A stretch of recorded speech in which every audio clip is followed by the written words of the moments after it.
Sakitlik hər yana yayılmışdı. Sanki küləklər belə addımlarımı dinlərdi.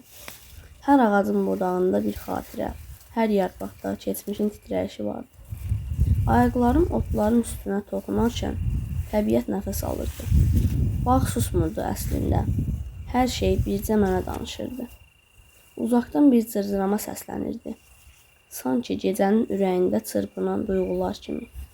Ulduzlar göydə göz qırpırdı. Onların işığında fikirlərim aydınlaşırdı.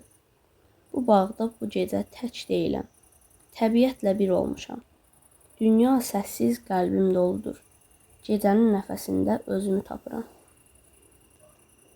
Addım-addım irəlilədikcə otların nəmi ayaqlarıma dəyir. Havada torpağın və yarpaqların təzə qoxusu hiss olunurdu.